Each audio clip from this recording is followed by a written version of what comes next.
ایک دن آقا علیہ السلام کی خدمت عالیہ میں حضرت جبریل علیہ السلام حاضر ہوئے تو میرے آقا نے ارشاد فرمایا، جبریل ذرا بتانا کہ میرے رب نے میرا ذکر کتنا بلند کیا ہے۔ تو جبریل علیہ السلام عرض کرتے ہیں، ابن عطا سے روایت ہے، جبریل علیہ السلام عرض کرتے ہیں کہ یا رسول اللہ کو یا رب ذوالجلال فرماتا ہے، اے ذکرتو کا اے جعلتو کا ذکرم من ذکری، اے جعلتو کا ذکرم من ذکری فمن ذکرک ذکرنی۔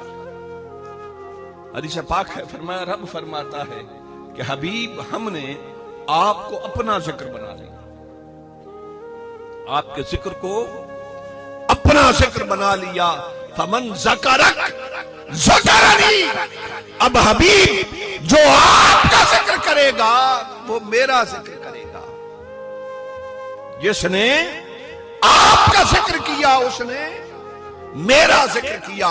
کتنی خوبصورت بات ہے، میرے رب نے یہ نہیں فرمایا کہ حبیب جس نے میرا ذکر کیا اس نے تیرا ذکر کیا، بلکہ فرمایا نہیں حبیب جس نے تیرا ذکر کیا اس نے میرا ذکر کیا۔ کیوں؟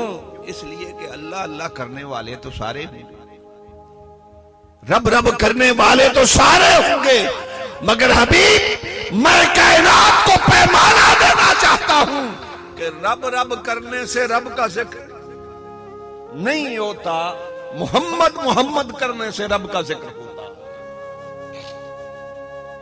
میں تھوڑا سا اور اس کو ایکسپلین کر دوں۔ گویا رب ذوالجلال اس حدیث پاک کے حصے میں فرماتا ہے، فمن ذکرک ذکرنی، کہ حبیب اگر کوئی میرا ذکر کرے، صرف میرا ذکر کرے تو اسے سنگل کریڈٹ دوں گا، ایک ذکر کا اجر دوں گا۔ اگر کوئی میرا ذکر کرے، اللہ اللہ کرتا رہے تو اسے سنگل کریڈٹ دوں گا، ایک اجر دوں گا۔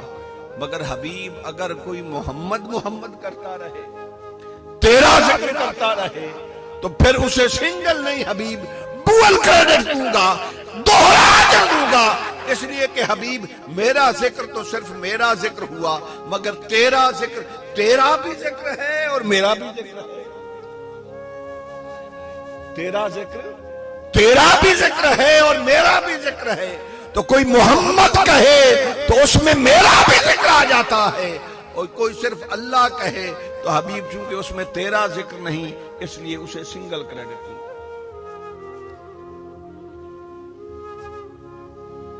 دلوں کو فکر دو عالم سے کر دیا آزاد، دلوں کو فکر دو عالم سے کر دیا آزاد، تیرے جنوں کا خدا سلسلہ دراز کرے، تیرے جنوں کا خدا سلسلہ دراز کرے۔